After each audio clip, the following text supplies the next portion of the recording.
Hey guys, before I start this video, I wanted to say, I'm always curious what time my viewers watch these stories from all over the world. What time is it where you are right now? The pyre waited like an open mouth. Smoke curled upward from damp wood, thick and bitter in the night air.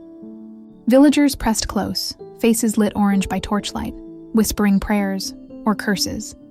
Above them, the wind howled against the scaffold where Ronan Thorne stood, silver chain glinting at his throat, the mark of the king's executioner.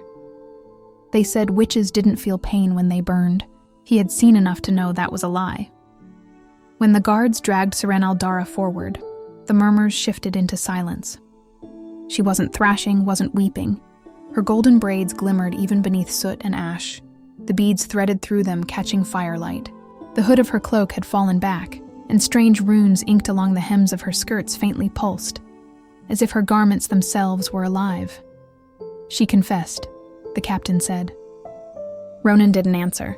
He looked down at her wrists, bound tight in rope that had begun to cut into her skin. Her eyes lifted once to meet his, cold, defiant, far too calm for someone about to die. Any last words?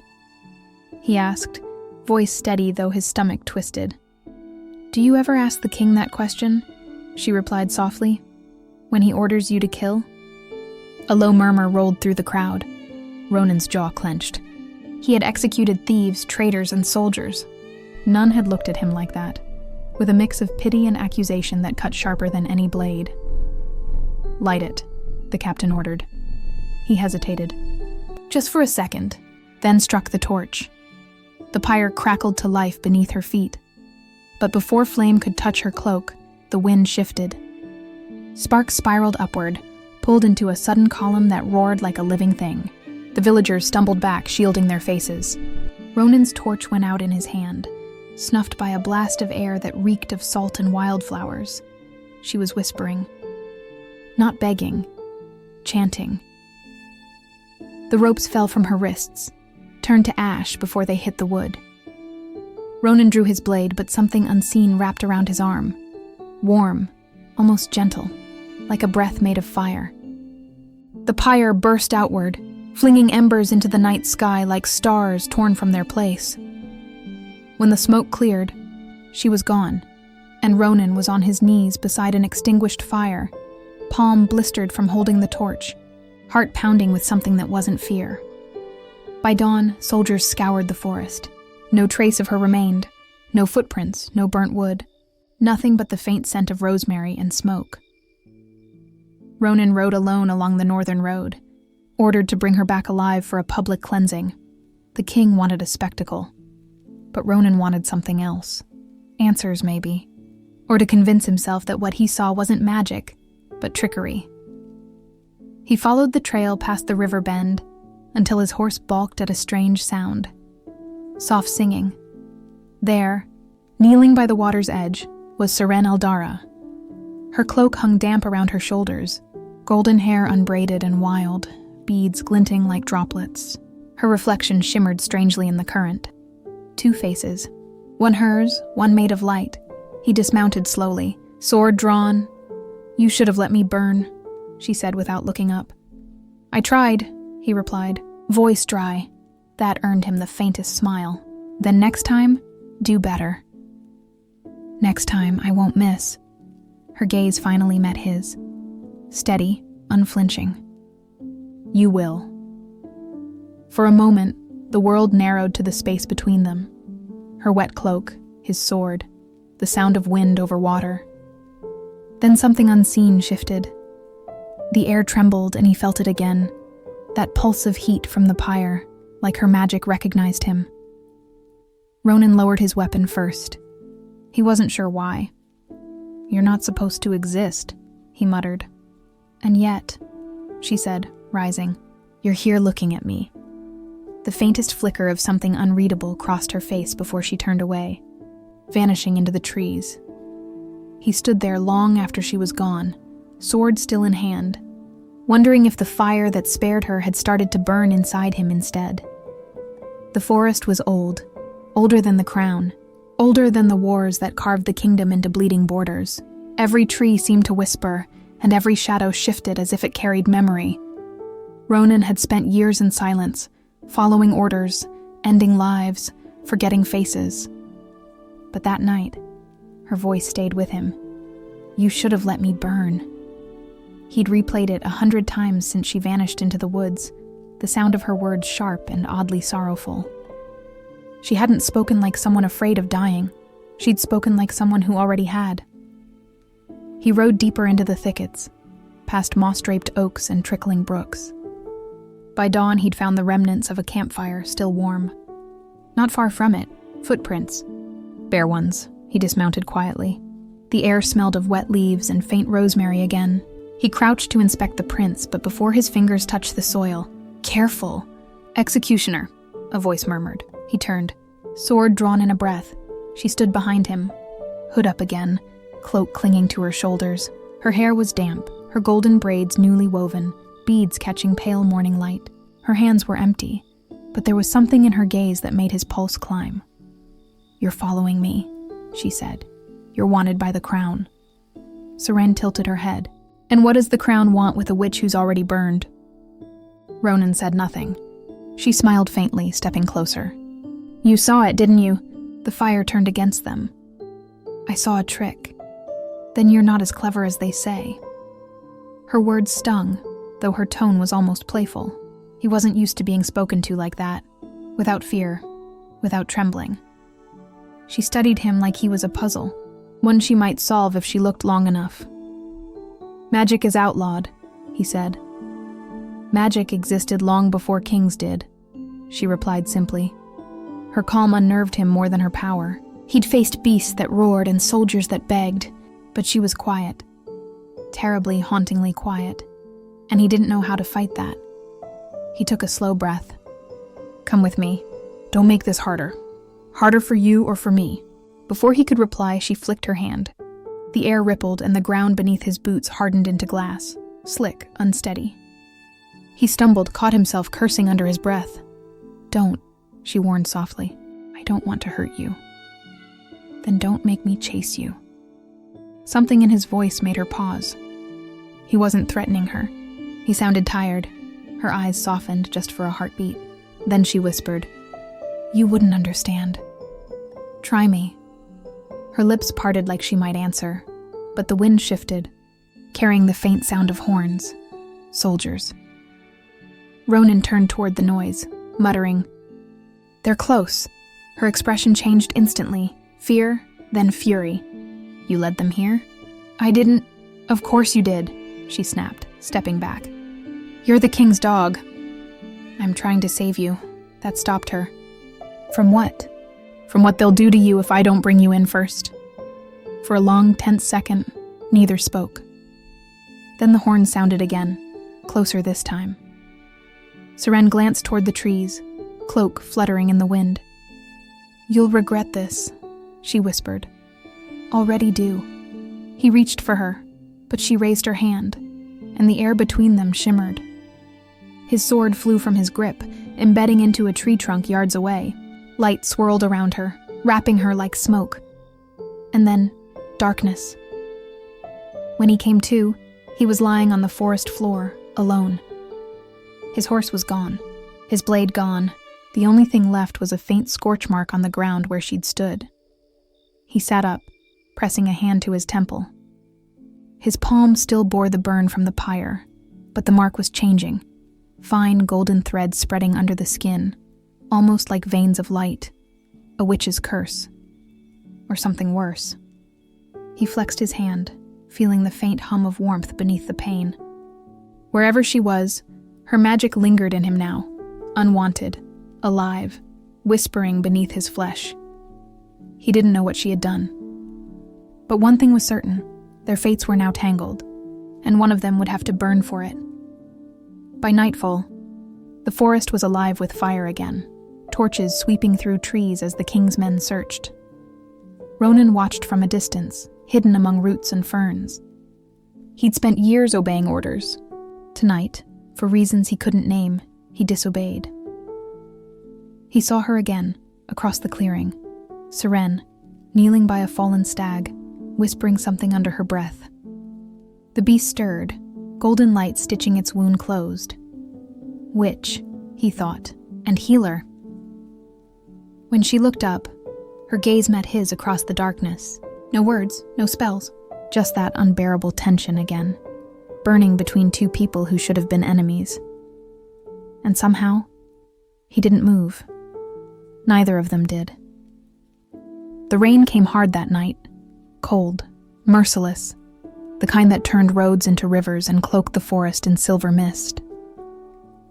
Ronan had been tracking her for 2 days without rest. His horse was gone, his food soaked, his cloak heavy with rain. Still, he pressed on. He didn't know why. Maybe because her magic had burned something into his veins that wouldn't quiet down. Maybe because the king's men were days from finding her.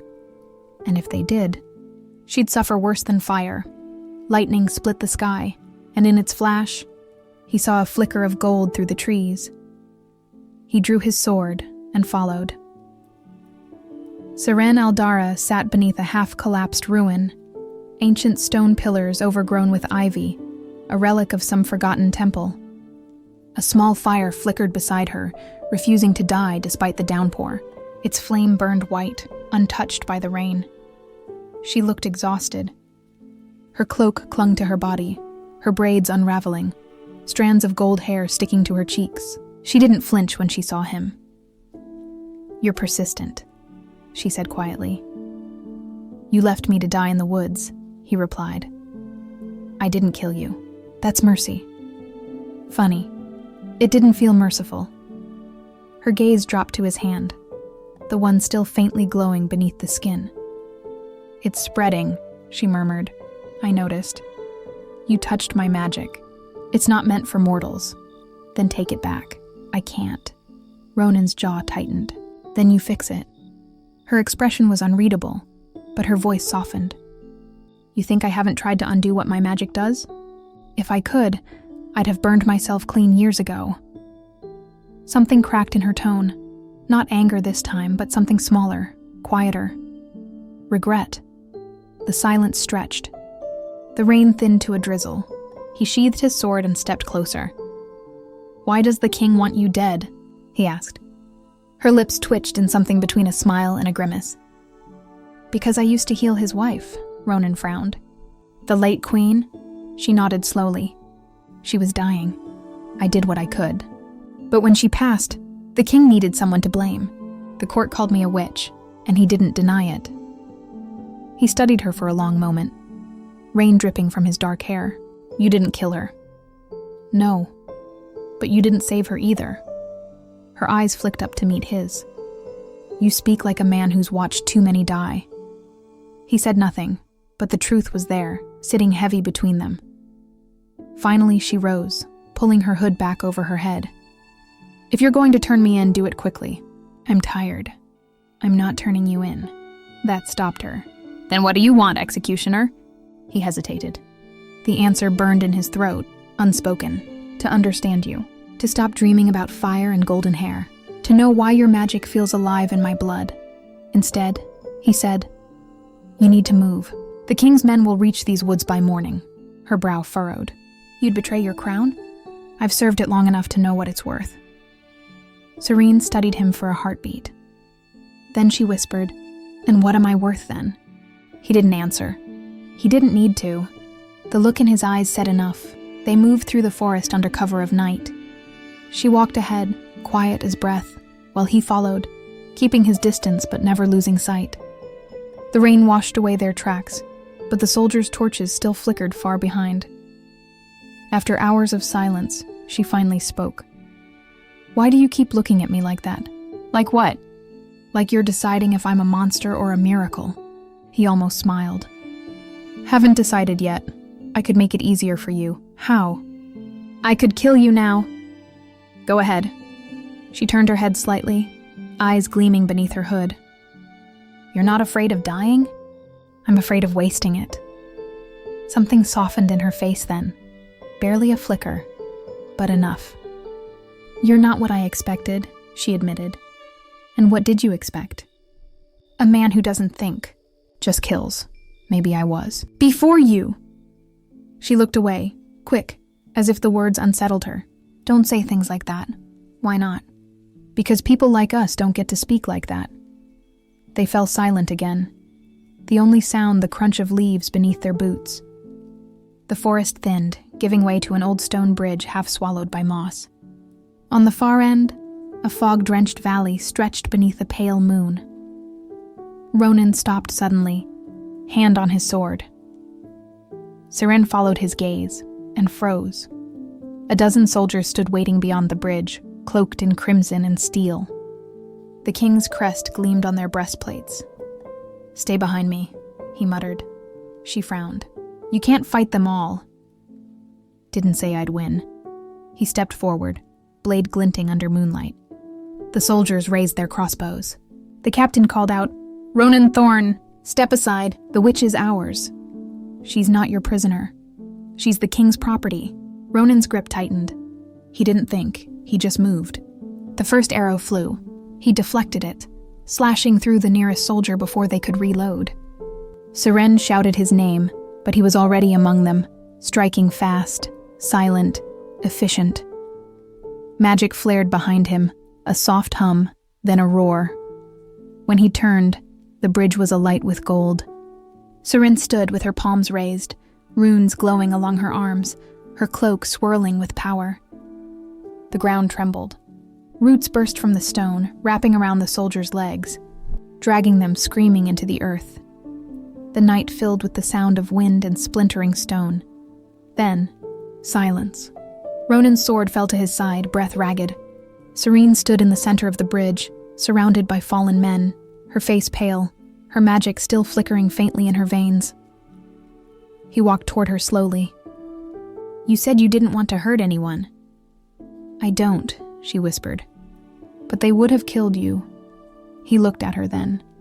Not as a witch, not as a fugitive, but as someone who had saved his life. "Then we're even," he said quietly. She gave a weary laugh, voice trembling. "No, executioner. You still owe me." He frowned. "For what?" "For the fire you started."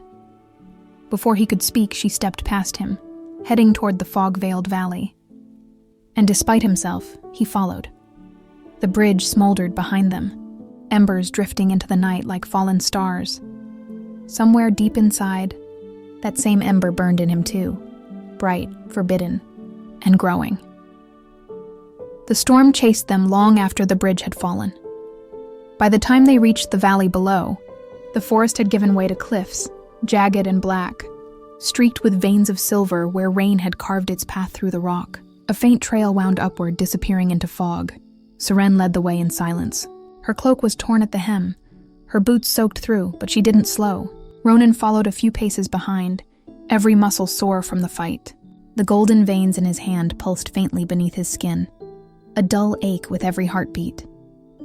He wanted to ask what it meant. He wanted to ask what she'd done to him.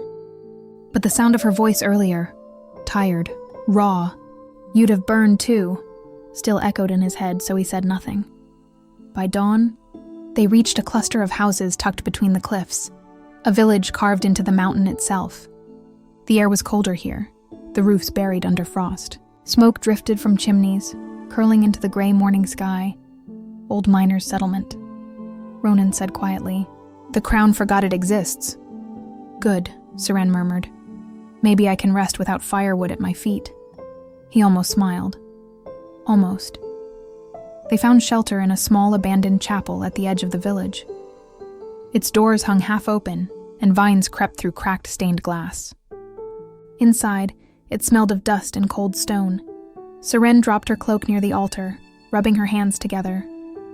The faint gold marks along her skin glowed briefly, then faded. She was drained. Ronan pulled off his gauntlets, setting them aside. "You need to sleep." "So do you," she said, lowering herself to the floor. "But I know men like you. You don't sleep unless ordered to." He leaned against a pillar, watching her from the shadows. "You think you know me already?" "I know the kind of silence you wear," she replied softly. "The kind that doesn't come from peace." He said nothing. She wasn't wrong. After a while, her breathing slowed.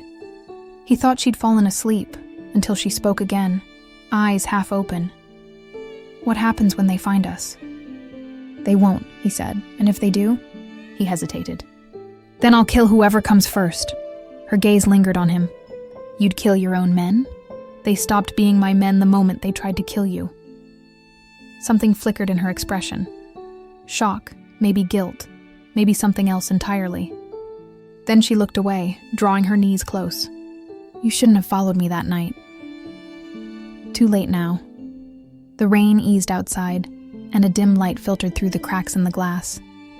For the first time since the pyre, the world felt still. Later that evening, she found him outside, sharpening his blade.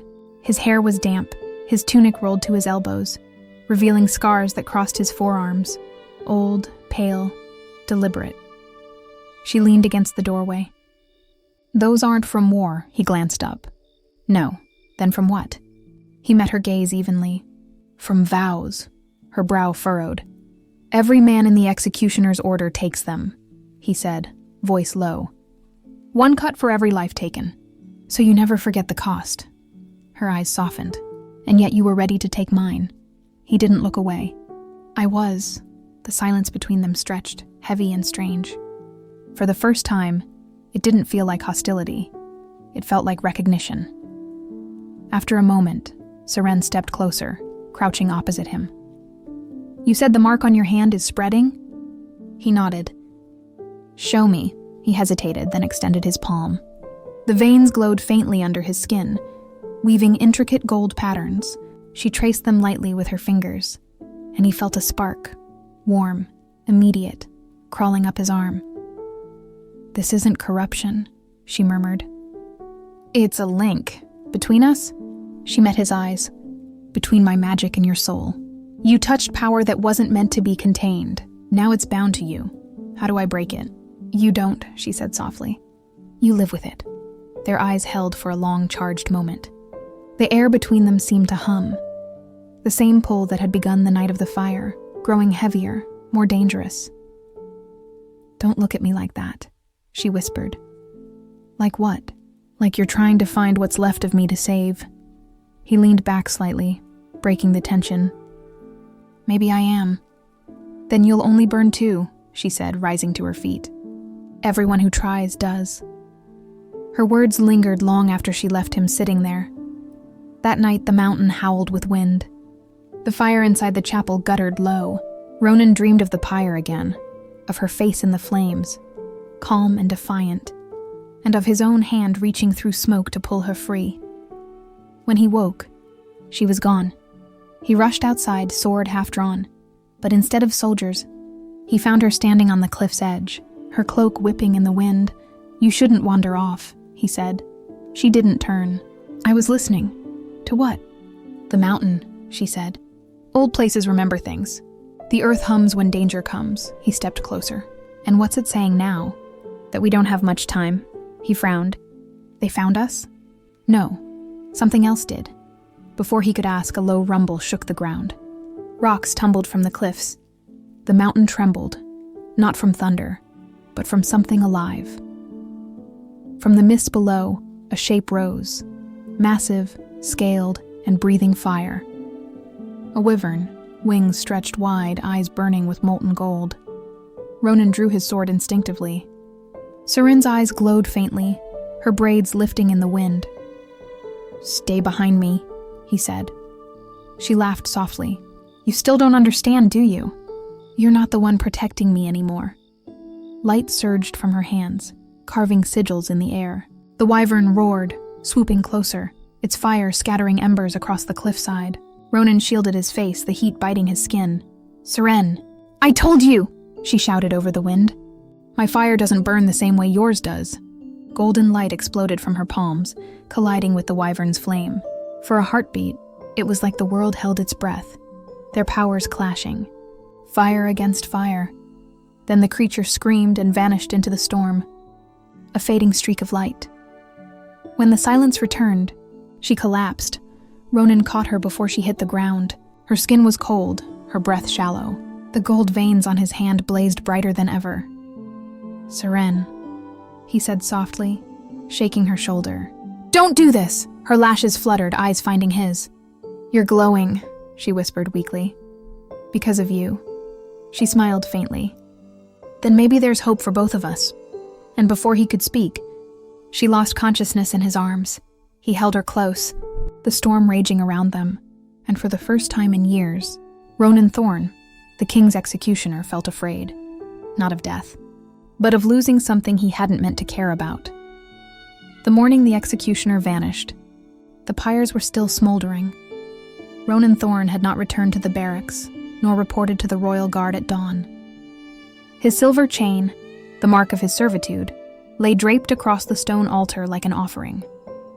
It gleamed faintly, wet with dew and ash, a symbol that the king's most loyal blade had severed his vow. The news reached the castle within hours. The witch was gone.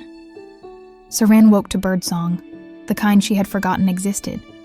She was lying beneath a canopy of pine, her limbs heavy and her cloak damp with morning fog.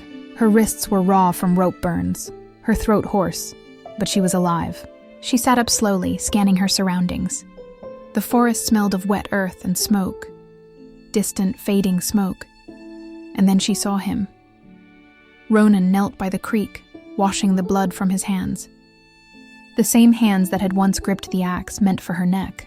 The same hands that had cut her bindings instead. His tunic clung to his shoulders, damp and streaked with soot. His jaw was tight, his expression unreadable as the water turned crimson around his fingers.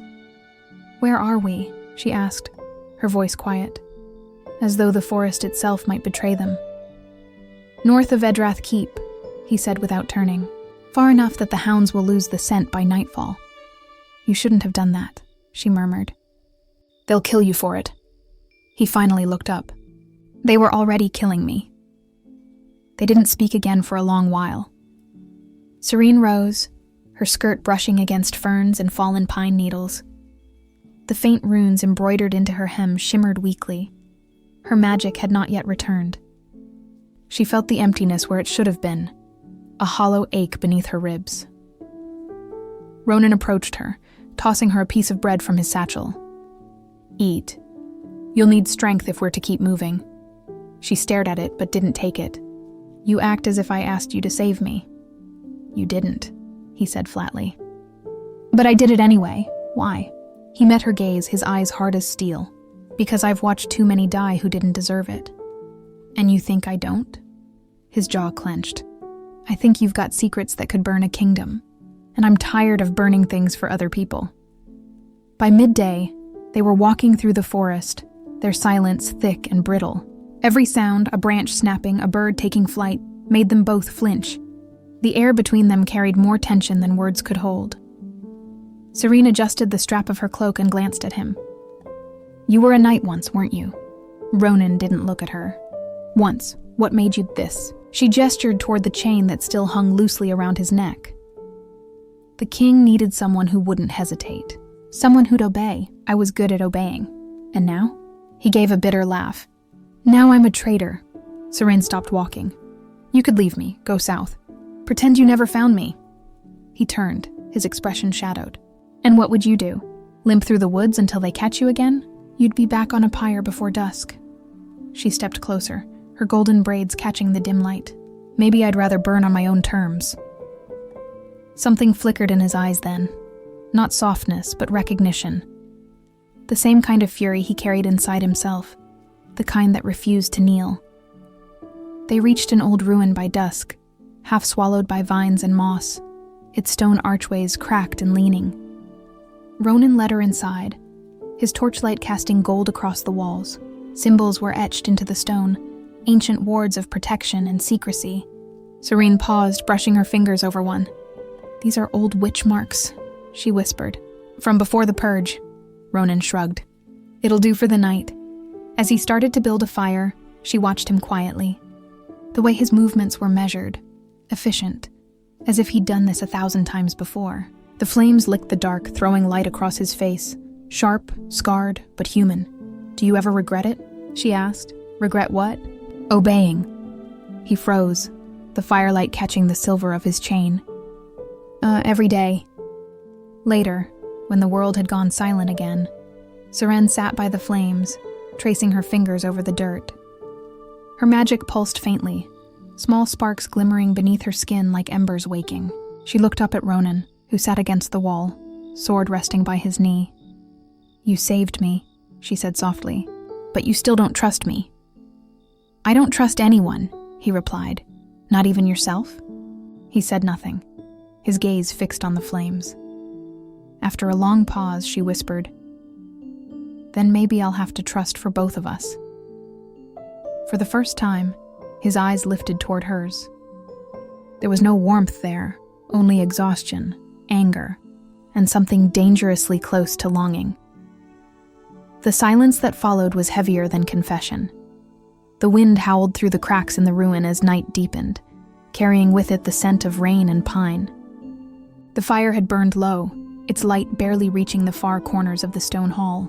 Seren sat with her knees drawn up, her cloak wrapped tightly around her. Ronan hadn't spoken in hours. He was still awake. She could tell by the way his jaw tensed each time thunder rolled in the distance. When the first drops of rain hit the stones, she rose silently and crossed to the broken archway. Lightning flashed across the forest, illuminating the world in white for a heartbeat before drowning it in shadow again. "Storm's close," she murmured. "Then stay by the fire," he said without looking up. His voice was low, rough from disuse. "I don't fear storms." "You should. They carry sound and scent." She turned to him, the faint glow of embers painting gold across her cheekbones. "You think they're still hunting?" "I don't think. I know." He stood and adjusted his sword belt, every movement deliberate. "The king won't stop until he has what he thinks belongs to him. And that includes you," she frowned. "He doesn't own me." Ronan's gaze met hers, a flash of something unspoken passing between them. "No. But he thinks he owns everything worth destroying." They spent the night in silence again. But something had changed, the kind of quiet that no longer felt like hostility, but a fragile truce. By morning, the rain had stopped, leaving mist hanging low over the forest. Seren woke first, her cloak damp, her hair sticking to her forehead. She looked over and found Ronan still awake, sharpening his blade by the dying fire. His eyes were red from exhaustion. "You didn't sleep," she said. He didn't answer. "You'll fall apart before we reach the next village if you keep this up." He gave a small, humorless smile. "Falling apart's what got me this far." Seren moved closer, crouching beside him. "Then let someone else hold the pieces for a while." Ronan froze. The blade in his hand paused mid-stroke. Her words landed with the kind of weight that couldn't be ignored. Soft, but heavy enough to break through armor. He looked at her finally. Really looked. The golden braids, now damp and loose, the runes faintly glowing on her skirts, the way her eyes, tired but defiant, refused to look away from his. "Why are you doing this?" he asked. "You could leave." "You should." "And go where?" she said. "The world already wants me dead." "Then you're safer without me." She tilted her head. "You think you're cursed, Ronan Thorne, but I've met curses, and none of them were half as human as you." Something cracked then, not in the air, but in him. They broke camp at dawn and continued north through the woods. The ruins gave way to meadows, the mist thinning as sunlight spilled over the treetops.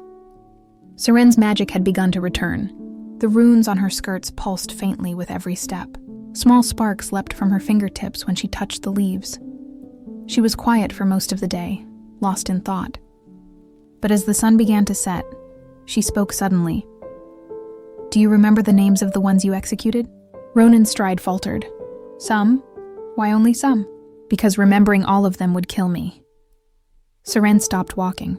"And forgetting them doesn't?" He turned, his expression dark. "You think I haven't paid for it? Every face, every scream, every fire. You think I sleep? I don't think you let yourself," she said softly. For a moment, neither spoke. Then, without a word, she stepped closer. Her hand hovered at his wrist, not touching, just near. A gesture small enough to be dismissed, yet full enough to mean everything. When she finally spoke again, her voice trembled like a spark in wind. "Then let me share it. The weight, just for tonight." Ronan's throat worked, but no words came. He didn't pull away. "That night, They stopped by a small clearing surrounded by old oak trees. Seren lit a circle of candles from her own hands. Flames that didn't burn, only glowed softly like captive starlight. "This is a remembering spell," she said. Not to ease pain, but to face it. He hesitated before kneeling beside her. The candlelight touched his scarred face, turning it almost gentle. "I don't need magic for that. You need truth," she replied. "And sometimes they're the same thing," she began to whisper in an ancient tongue. The air shifted, heavy and alive. The candles flickered higher, revealing shapes, faint, ghost-like figures of those he'd executed. Ronan froze as their faces appeared one by one, men, women, even children. Seren's voice wavered but didn't stop. "They don't seek vengeance," she said. "They seek to be remembered. Speak their names." His hands shook. "I can't."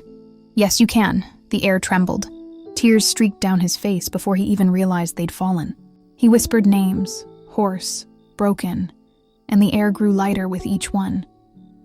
When it was done, only the sound of wind through trees remained. Seren's light dimmed, and she swayed slightly. Ronan caught her before she could fall. "Why would you do this?" he whispered. She looked up at him, exhaustion softening her features. "Because even monsters deserve to feel human again." He held her then, just for a breath, just enough to realize how natural it felt. When the last candle died, the fire remembered both their names, and though neither said it, both knew. Something between them had shifted beyond repair. By the 7th dawn, the forest no longer sheltered them. Ronan knew it the moment the silence changed.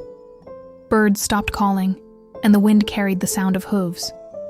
He rose instantly, scanning the horizon, every muscle drawn tight as a bowstring. Seren, still kneeling beside the ashes of their night's fire, felt the tension ripple through him before he even spoke. "They've found us," he said. Her hands stilled. The faint runes along her skirt dimmed, as though even her magic sensed the weight of his words. "How far?" "Half a league, maybe less." He looked toward the ridge, the morning mist already thinning under the sun. "There's a ravine north of here. We'll lose them in the cliffs if we move now." Seren rose, clutching her cloak. "And if we don't?" He didn't answer. He just met her gaze once, long enough for her to understand. There would be no mercy this time. They ran. Through wet grass and winding trees, through roots that clawed at their feet and branches that tore at their cloaks. Ronan led the way, his stride long, precise, relentless. Seren followed close behind, her breath coming sharp and uneven, the sound of armor growing louder behind them. The king's men, dozens at least. Lightning cracked through the clouds again, sudden and violent. The ravine appeared at last, a jagged scar in the earth, deep and echoing, mist swirling within. Ronan paused at the edge, scanning the drop. "There's a bridge," he said, nodding toward the narrow span of rotted planks crossing the chasm. Seren's heart pounded. "That won't hold us both." "Then you go first." She shook her head. "You'll never make it after me." "I wasn't planning to." Her eyes widened, but before she could speak, he grabbed her arm and pulled her close, his hand cupping the back of her neck. "When you reach the other side," he said roughly, "run until you can't breathe. Don't look back." "Ronan," he kissed her. It wasn't soft. It wasn't gentle. It was all the fury, fear, and unspoken longing of two souls who had met too late and burned too bright. His lips tasted of rain and ash and everything she didn't want to lose. When he pulled away, his breath shuddered. "Go, Seren." She stared at him, eyes glassy with disbelief. "If you die here, I've died 100 times already," he said, voice breaking. "Let me choose this one." The first arrow struck the trees behind them. Seren flinched as Ronan turned, drawing his sword in one fluid motion. The silver chain at his throat glinted once before he tore it off and threw it into the ravine. It vanished into the mist with a faint metallic echo, a final offering. "Ronan," she screamed as he stepped forward. "Go!" he roared. She ran. The bridge creaked under her weight, swaying dangerously above the drop. Every step was a heartbeat, every breath a prayer. Behind her, she heard steel clash against steel, the sound of Ronan meeting the king's soldiers. Flames erupted suddenly, bright, golden, alive. Seren stumbled to a halt at the far edge of the bridge and turned. Ronan stood surrounded by fire, but it wasn't the fire of torches or arrows. It was hers. It was magic. The runes on her skirts were glowing, bright as stars, burning through the damp fabric. Her palms tingled with heat. The air around her shimmered, her heartbeat sinking with the blaze below. She could feel him, every movement, every breath, through the bond they had forged in that remembering spell. She raised her hands toward the sky. By name and by flame, she whispered. By the fire that will not die. The world ignited, the ravine filled with roaring gold. Trees bent under the force. The king's men screamed as the flames twisted upward, alive with her will. Through it all, Ronan stood unmoving, his sword glinting in the inferno. For a moment their eyes met through the fire, hers shining with power, his with peace. He smiled once, faint, unguarded. Before the blaze swallowed him. When the fire finally died, the forest was silent again. Smoke curled up from blackened earth, and the bridge was gone. Seren stood alone at the cliff's edge, trembling, her magic spent. She fell to her knees. Her hands were blistered, her voice hoarse from crying out his name. But somewhere deep beneath the grief, something else stirred. Not despair, not loss, but warmth. The kind that doesn't fade. A wind moved through the trees, soft and familiar. It brushed against her cheek like a touch. She looked up and saw a glint of silver lying in the ashes at her feet, his chain. Burned, twisted, but whole. Seren reached for it, clutching it to her chest. "You said you'd died 100 times, she whispered. But not this one. Not to me. And when she rose, the light in her eyes was no longer human. The witch the kingdom had tried to burn now carried the fire within her, alive, unending, and whispering his name with every flame she kindled. Ronan Thorne, the executioner who chose to burn instead. Subscribe to motivate me to write more. Comment what kind of story you want next. I read them all. See you guys in the next video. See ya.